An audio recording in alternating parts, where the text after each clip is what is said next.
and Community Engagement Manager here at the Center for Creative Entrepreneurship. Um, we hope everyone is doing great during this holiday season and staying safe.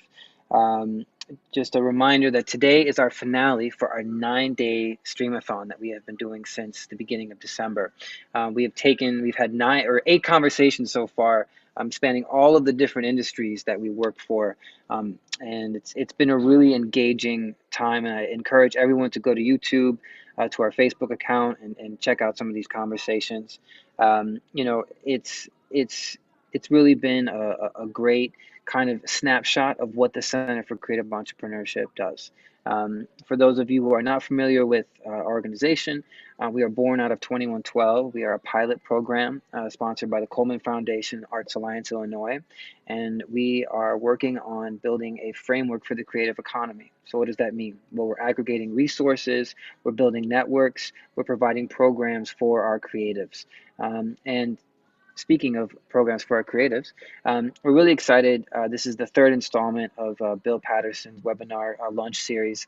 Bill is a fantastic lawyer, a great presenter, and has a lot of insight in how to build business. What are some of the smart things you need to do to be able to be successful? How do you scale up? What are some of the questions that you need to ask yourself, as an entrepreneur, as someone who is trying to do their thing.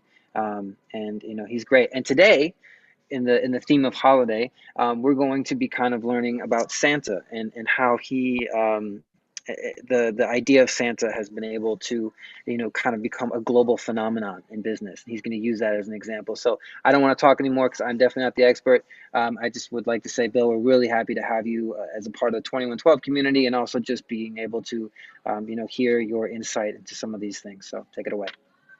Thank you, Dan. As always, it's just great to be here, even virtually, to sort of sit through and talk about some of these topics that affect entrepreneurs and creatives, and frankly, businesses of all sizes. Today I thought it'd be useful to sort of sit down and do a case study on Santa Claus and how Santa Claus has used his intellectual property portfolio, his IP, and leveraged that into a source of revenue that helps him continue to distribute presents to all the world's children, or at least the good ones, year after year after year. So without further ado, let's break that down a little bit. First of all, a little bit of a legal disclaimer. Please don't take any information that you're going to hear from me today and run off and try and use it without seeking qualified assistance from legal counsel or others. My goal here is to give you some very basic information to help you ask smart questions, and help you recognize when you maybe need a lawyer or need some additional assistance. But I don't know anything about your situation or your business, so I can't give you any advice. Unless you're Santa Claus, I can't really give you any advice through this presentation. So with that out of the way, let's talk about Santa's problem. Now, Santa's got a basic problem in that he needs money to fund the operations, and that problem has become much more acute over the years. The world's population continues to grow. There's more and more children. Children are doing a better job of being good. And frankly, children are getting a little bit pickier about what they want for Christmas. Susie no longer just wants a doll, she wants a Barbie doll. And there are certain costs that go with providing that branded doll that Santa Claus has to incur. So I looked this up, you can Google it. And the estimate is that Santa Claus distributes $57 billion in gifts every single year. Now, that's a retail number, and the good news for Santa Claus is that his actual costs are probably a lot less than that because he doesn't pay retail. He manufactures the toys with the elves. And he's got some significant cost savings that he is able to recognize that some other businesses don't. You get very favorable health care when you're going to live forever. It's one of the benefits. He's also worked out a good deal on the dentistry up there. He's got a very favorable labor agreement with the elves, which is good news. And he's got very low overhead. So that all those things work in Santa's benefit. But he still has this gap. And so a number of years ago, Santa Claus sat down with his lawyers and business team and put together a plan. Santa always makes lists, and Santa's list is fairly simple on this. Santa sat down and he identified his intellectual property. He put in a plan to protect his intellectual property, and then he profits from his intellectual property. So those are the 3 steps that all businesses should go through. Identify what you have, protect what you have, and make money with what you have. So let's talk about how Santa did that. So there's a couple of different types of intellectual property, and we're going to break those down and how they apply to Santa. The first is patents.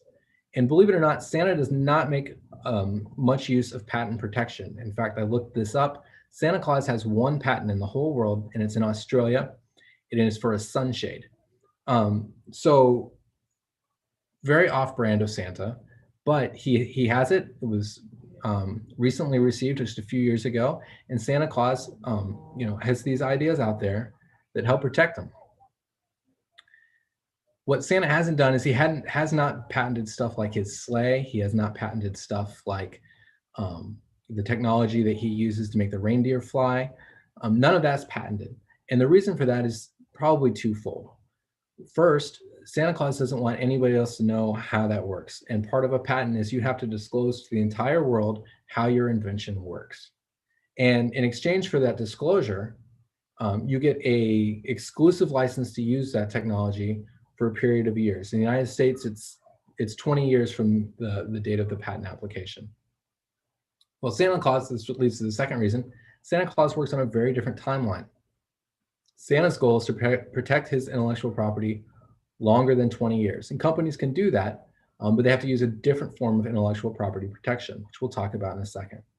So again, patents can be great for your company, but they're a little bit pricey. And for Santa, they don't really work, except for his side business selling sunshades. Trademarks and copyrights. This is a very classic form of intellectual property protection that protects a lot of entrepreneurs and it protects Santa Claus. Let's talk about what they are. So the trademark or a service mark is the name of the company or another phrase or slogan, or even can be an image that becomes ubiquitous with your brand and who you are as a company. So the name Santa Claus is trademarked by Santa. And once Santa Claus does that, he has the right to control the use. And so he can limit how that's licensed and how that's used by others. Similarly with copyrights, Santa Claus has got a very robust music profile. He has written a lot of songs. He's very competent at registering his copyrights, both when he's involved in adding lyrics to a song, or if he's involved in actually singing lyrics to the song, I should say, or if he's involved in writing the song. He'll claim his copyrights and make sure he's protected. And for visual artists, one thing to keep in mind is that pictures, every picture you take, every picture you create, that has a copyright attached to it as well. And once you register those copyrights, you have a lot of rights that you can enforce against the world. Now, one issue with copyrights, and it really does come into play for Santa Claus, is you may take the picture, and if you're the one taking the picture, you have the copyright interest in that picture, but you don't have necessarily the right to use the image in the picture for commercial purposes. And that brings up the right of publicity. So the right of publicity is your ability to control your name, image, or your likeness. For Santa Claus, this is a tremendous source of licensing revenue because Santa Claus controls his image. Santa Claus gets to control your association of Santa with cookies. And once you put those two things together, now you're invoking Santa Claus, and Santa Claus has an ability to seek revenue from you for that. This actually has come up for my clients several times, unfortunately. I'll have clients who have used models participate in different acting performances, and then the models will move on, and the client did not secure the right of publicity in the image of the actor. They own the copyright, maybe of the image, the copyright of the play, but they don't own the actual image of that particular actor performing that. And if they did not secure the right of publicity to use those images for commercial purposes, they can run into trouble if you put that out there. So we're going to talk about this a little bit more later on. But remember, even if you're not going to be in a position where you can take advantage of your own right of publicity or use that for revenue, you may need the right of publicity right from others before you use their images. A very classic example of this here in Chicago is the idea of maybe a basketball in the number 23. not too long ago, a grocery store here in Chicago used a basketball and the number 23 in an advertisement, and they got sued. And the reason is that the number 23 associated with basketball invokes Michael Jordan. And especially for people in Chicago, you would assume, seeing that ad, that Michael Jordan had somehow endorsed that grocery store. And so they got in trouble. So your right of publicity can extend fairly far, and this needs to be thought through for your company as to exactly what it is that you're trying to do, and how you might use an image, and whether or not it's an unfair invocation of another's likeness. All of that said, with proper legal work ahead of time, it's fairly easy to get a right to do this from Santa Claus. For example, the Santa Claus Conservatory has a right from Santa Claus to use his image, name, image, and likeness, a right to Santa Claus's right of publicity to advertise their services. You can go out and you can get these. Again, it just needs to be handled the right way. And the last thing that I want to talk about that Santa makes an incredible amount of use of are Santa Claus's trade secrets.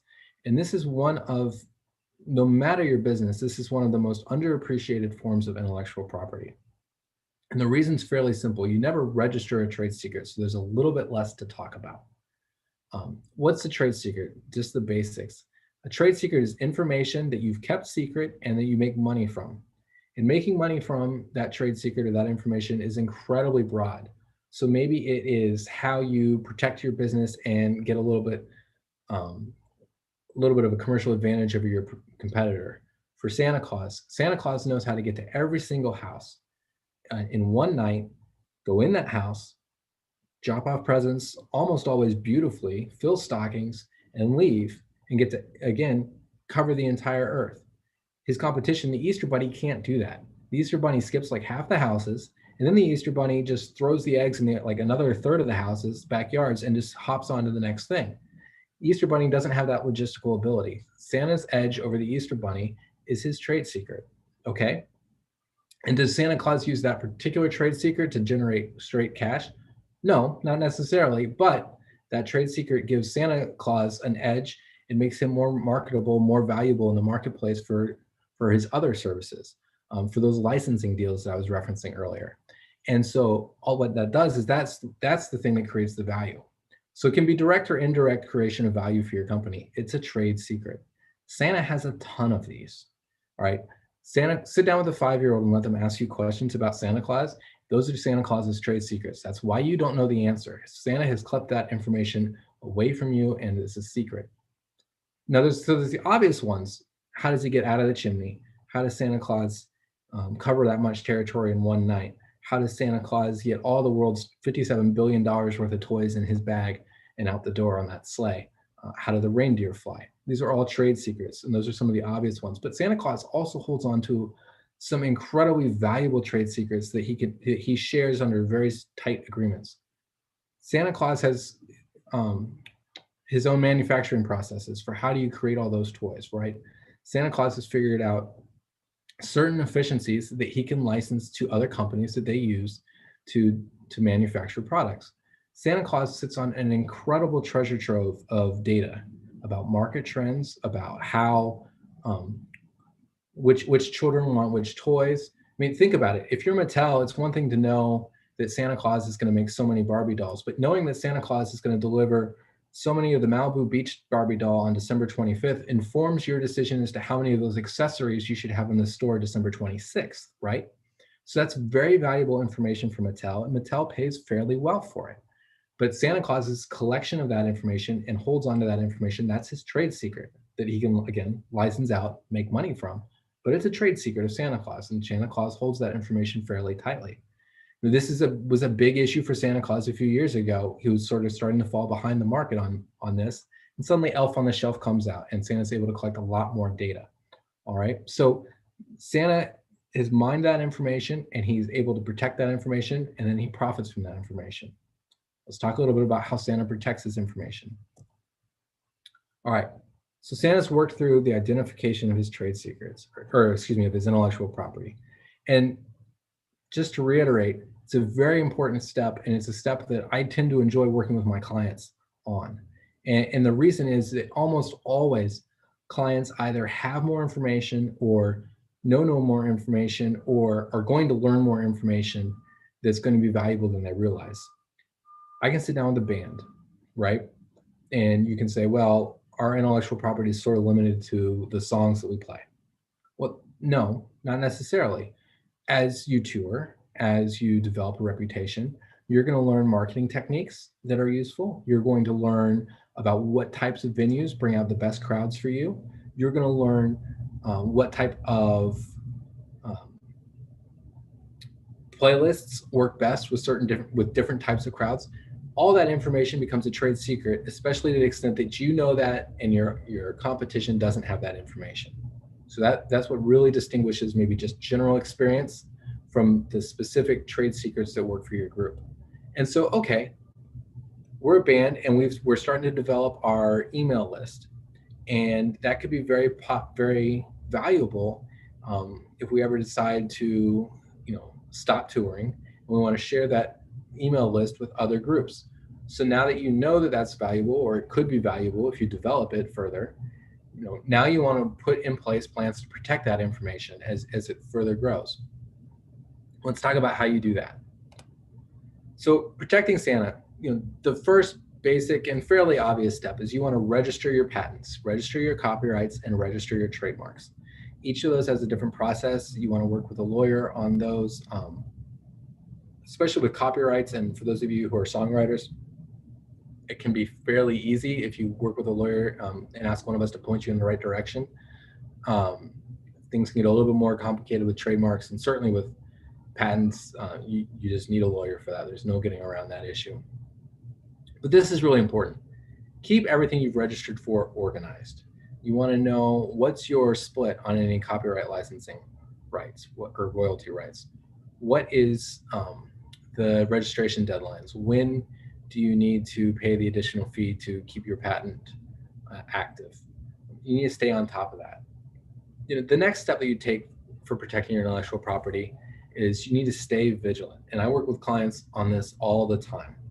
I have an email that came into me this morning, in fact, from a client of mine saying, hey, we noticed our competitor is using this and it looks a lot like what we do and is part of our marketing, which we've registered. What should we do about it? All right. You need to stay on top of what's going on in the marketplace. Make sure that nobody's encroaching on your intellectual property rights.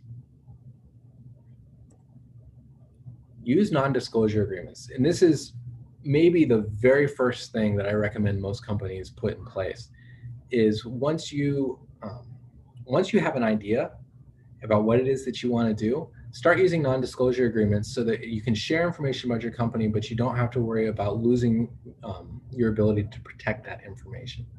A lawyer can set these up for you, tailored to your company fairly inexpensively. It's one of the frankly, it's one of the best ways to start to build value for your company. Is if you work with a lawyer, get one that's tailored for your company, an NDA that's tailored for your company, and start protecting intellectual property. Now you're showing investors, you're showing other people that you're serious about your idea, that you are competent enough to have put together in place the very first minimal protections that you need, and you can go forward from there. As you grow, you need to work with lawyers to include good confidentiality provisions in sales and licensing agreements. Again, you can go on Google and you can find this language, but it's not necessarily tailored to what you're going to need. It is not unusual at all for me to end up in a situation where a business is coming to me and saying, hey, these guys took our confidential information. What can we do about it? And one of the first questions I'll ask is, well, did you have good confidentiality provisions? It's like, oh, yes, we did. I open it up and it's a standard contractual language and it's not very good. And we may not be unprotected, but I'm going to have a lot more to fight on going forward than we would otherwise. So it's something you want to avoid. And it's, again, being penny wise or pound foolish. Spend that money up front and you can be in good shape. Be sure you own your work. And this becomes a very big issue, especially for artists. You work on a collaboration, you work together on something. Who owns that idea? Who owns that piece of music? Have agreed upon splits. Have agreed upon terms as to what you're going to pay so that you fully own the intellectual property rights on everything that somebody does. This comes up for technology companies all the time as well. You go out, you hire an independent contractor to write code for you, and suddenly there's a big question about who owns the code. Okay, we need to work language into those agreements to make sure that you own the code, or if you don't want to own it, then that's fine. You probably pay a little bit less, and it's clear that they're going to own it. But you want to avoid the confusion here. All right. The other thing that you might want to do and start thinking about is, let's say you want, one of the things that Santa Claus knows really well is he knows the geography of almost everywhere, right? And so Santa Claus has opinions about the best rest stops in the entire country. He knows where to go. And so Santa Claus has that indexed, and he can share that with trucking companies, if they're interested in that sort of information. So that's, Santa Claus has got that trade secret and he's kept that, but it's maintained throughout the year with elves checking in to make sure everything's good. Now, if those elves had been independent contractors instead of the employees that they are, Santa Claus needs to make sure that those additions, those changes that he's making to that information about good places to stop and visit, if you're in a hurry or if you need to get in and out quickly, make sure he owns that list and he's got the intellectual property rights in that list, because he doesn't want the elves leaving him and going to work for the Easter Bunny and sharing that information. So you need to protect that. Related to that, you need to use great employment and independent contractor agreements. As your company grows, this is one of the things that we want to add to your layers of protection of your intellectual property. And you really want to make sure that those agreements state clearly that the employees recognize that they're going to have access to confidential information and that they are going to protect that. Similarly, with the independent contractor agreements, you need to make sure that not only do you own what the independent contractors do, but you also need to make sure that if they're going to have access to your confidential information, that they protect it. And I cannot emphasize the next two enough. When people leave your organization, even if it's person number 3, conduct an exit interview. Talk to that person, remind them of their confidential obligations. I am resolving a case right now where one of the issues was this, maybe could have been avoided with a simple exit interview and a reminder not to take certain documents with the employee out the door. And similarly, turn off access of the employee's user login, password as soon as they leave the organization. Don't let that linger for a day or two, because they may well get bored that evening, log into your system, and all of a sudden there's going to be a million questions, a million red lights flashing, and you don't know what they've done. So Santa Claus, it's very important for Santa. Santa's a big organization. He's got all these things put in place. So if an elf ever leaves, decides to go be a dentist, for example, then there's an exit interview, reminds the elf that those manufacturing techniques that he learned making dolls cannot be shared. Turns off access that the elf had to whatever confidential or private information or private databases that Santa maintains, and limits that way. One of the biggest advantages of doing the exercise of identifying your intellectual property is that this lets you limit access to that intellectual property to a need-to-know basis. And when I work with companies that grow, this becomes a pain point as part of kind of a corporate adolescence. As you're going from a brand new company where everybody kind of knows what all is going on everywhere, and you start to become more focused on what certain employees are working on, suddenly not everybody needs to know everything. And this was a tremendous bit of growing pain for Santa too. Santa reached a point where not every elf needed to know what Jimmy and Susie and Timmy were all getting for Christmas. It simply wasn't necessary. And if Santa's going to protect his trade secret that he can sell to Mattel about how many Malibu Barbie accessories he's going to have, Santa really does need to make sure that he's not sharing that information, even with his own employees, if it's not necessary. And so Santa Claus starts to put protections in place. Of course, Santa doesn't know to do that or where to put barriers or protections in place if he hasn't identified what it is he's going to protect. So again, this becomes a very important activity for lawyers and their clients to work through is, well, what is it that we have that's worth protecting? And it's again, there's the obvious, but there's the non-obvious. And then once you've identified it, then now you can think about how to protect it. To the extent that you are collecting data over the internet, and Santa does this more and more, you need to make sure that you're complying with all the relevant data security standards. So if you're planning on touring in Europe, you need to be aware of GDPR and how those data regulations might affect your ability to collect information. It's not going to eliminate it, but it is going to change how you might collect information about who attends your shows, who comes to see you, what they buy while they're there. You're going to collect that data a little bit differently than you might in the United States. And use passwords, all right? Especially, again, as your organization grows, and frankly, even when you're small, you want to start off thinking about, well, I want all my employees, including me, to have to log into their computer every time they do. So that way, if I leave my laptop in the car, nobody takes it, and I don't lose all my information, or somebody doesn't suddenly sell all this information that I've developed. Putting these basic security measures in place may sound silly when you're starting out, but again, some of this is easy, low-hanging fruit about how you convince investors later down the line that you're doing the right things, you're going to protect their investment, and that you are very serious about what it is that you're doing. So all of this sort of works together. All right, so for Santa's identified his intellectual property. Santa has put in a protection regimen, and there's more that you can do, but Santa Claus has been fairly aggressive about that. So let's talk about how Santa makes money. Santa Claus is going to print money. The intellectual property that he's sitting on is incredibly valuable, between the songs, the movies, the royalties for his appearances, the royalties for his name engine. I mean, if you get a mall Santa instead of the real Santa, Santa Claus is still collecting a cut on every single picture that's taken, because that's his right of publicity. Old jolly man in a red suit with a hat and a white beard, that's Santa Claus's right of publicity. Santa Claus is collecting the royalties on that. So he's printing money, but how does he do it and how does he sustain it? Well, he's got great agreements in place. There's a couple different types of agreements that Santa makes use of. He really leans heavily on licensing agreements, and licensing agreements are probably Santa's bread and butter. He gets paid through royalties, he gets paid through the use, but he licenses those rights out.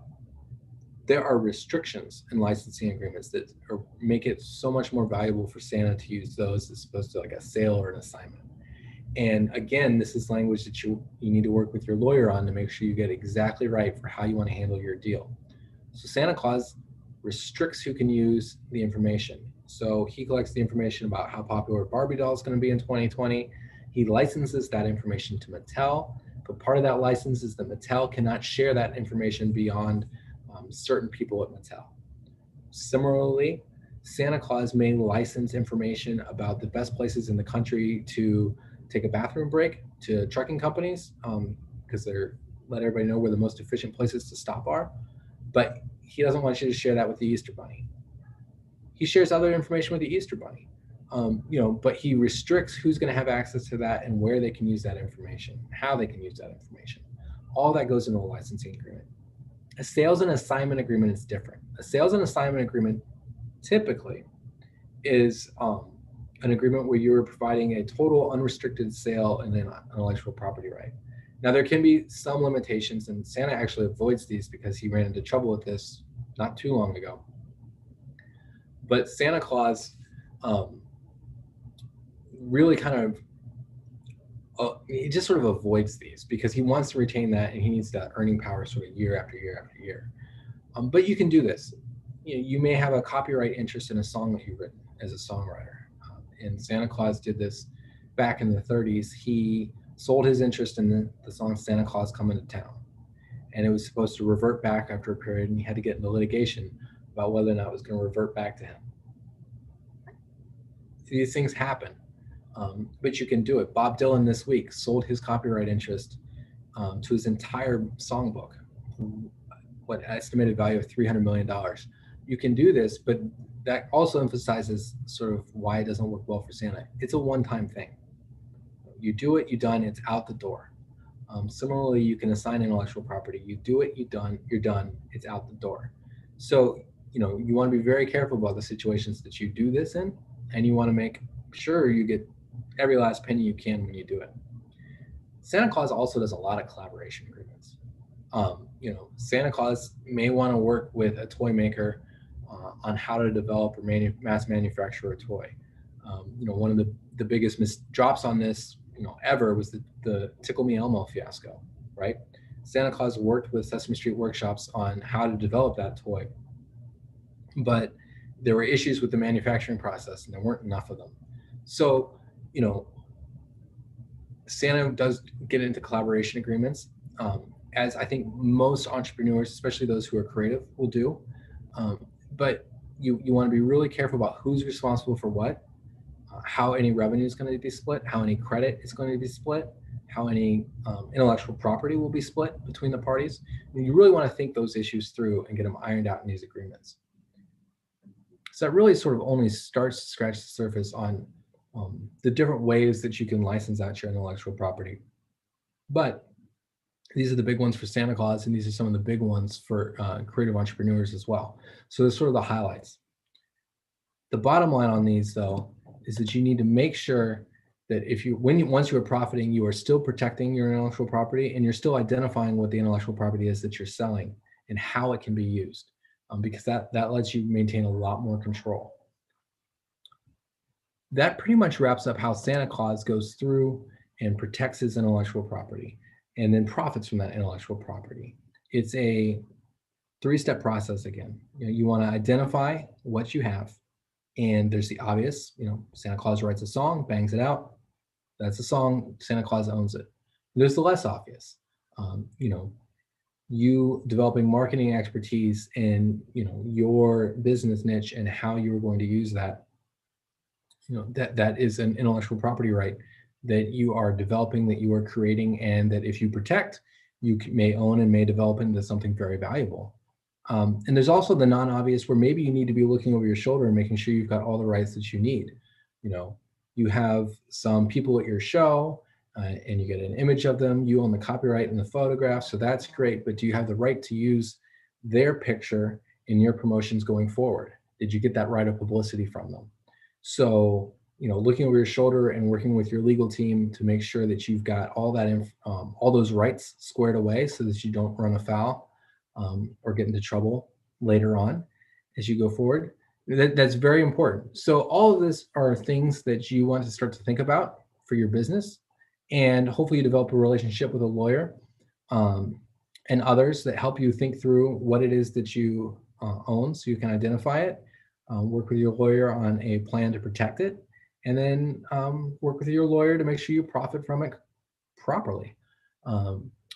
Really, that's about it. That's the summary of how Santa Claus takes that massive deficit that he has, and most of the time makes enough revenue to deliver all those toys, even if you don't get that pony you're looking for.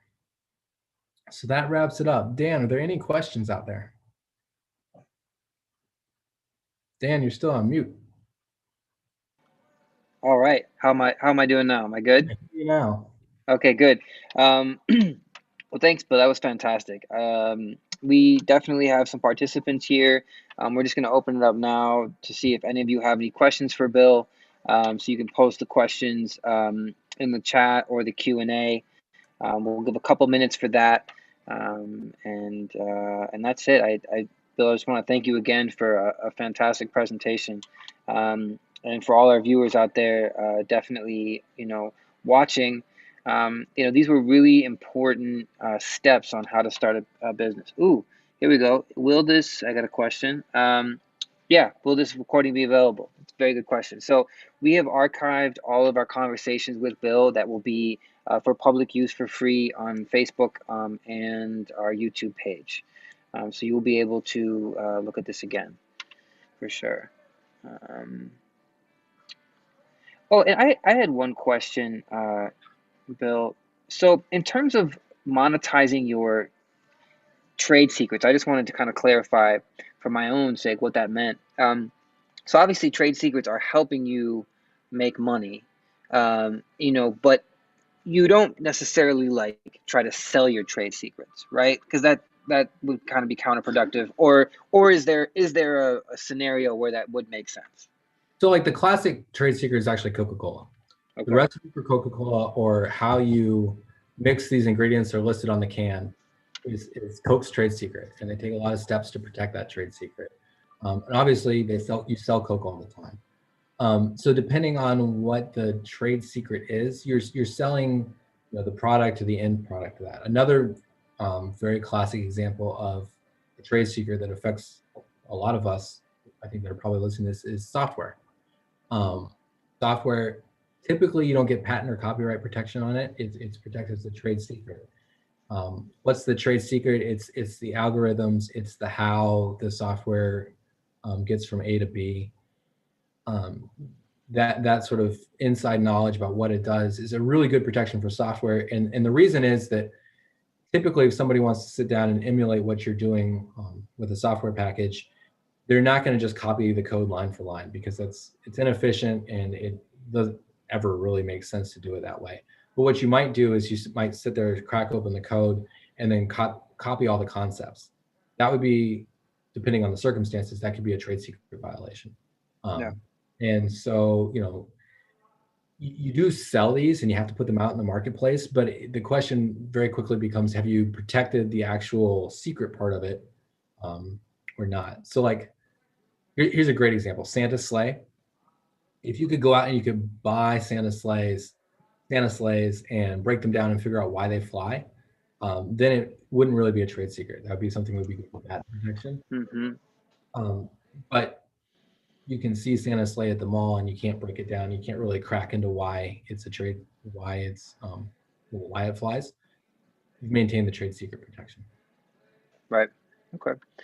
That's great. One more kind of, if there's any other questions from our participants, please feel free to ask that. Um, I have one more and comment. yes. Mm-hmm. Think of your intellectual property portfolio as a journey. There is stuff that you have that, it's IP and you can sell it today. And there's stuff that maybe you can develop over time, or you can add to that. If Santa Claus recognizes that he's got some value in the fact that children tell them everything when he meets with them, and he's got a great database about who's been good, who's misbehaved, what the good kids want to get, what's going to be popular. But he's developed that over time. He didn't have that on day one when he started, and he's got more sophisticated with it over time. The Elf on the Shelf came out and really kind of added to his ability. So don't just stop. Don't just stop there. I see the question: which country did I say Santa Claus has a patent? He has a patent in Australia, and remarkably, he filed for that patent 8 days before Christmas in 2017. So the man is just nonstop. We got to give him credit where credit's due. That's fantastic. Well, and I want to say to all of our creative entrepreneurs out there, it's really important. I think what Bill just talked about how, it's a process. All of this stuff is a process. And it's really smart to, consult with a lawyer, a specialist on, how to build a strong foundation. Because like Bill had mentioned in the talk, it's harder to go back and change things, or if there is legal disputes or stuff like that, that's more work, for everybody. So it's important, and I think you did really a great job of kind of just setting up a basic framework of how to begin that process and some of the questions that you need to ask yourself. If you're starting a gallery, if you have a piece of art, how do I sell this? Even the rights of image, right? If I make a bunch of prints of the pieces of art, how do I scale that up? So, Bill, I just want to thank you again for these last, three luncheons, and we look forward to having you back in 2021. Again, tonight is our finale night for our Streamathon, so please check out our website at cceglobal.org or givecce.com. We're excited to provide programs like this for our creative community, to network with you, to all grow together so that we can really improve the creative ecosystem out there. So we wish everyone a wonderful holiday season. Stay safe, and we will speak with you soon. So take care. Thank you, everybody.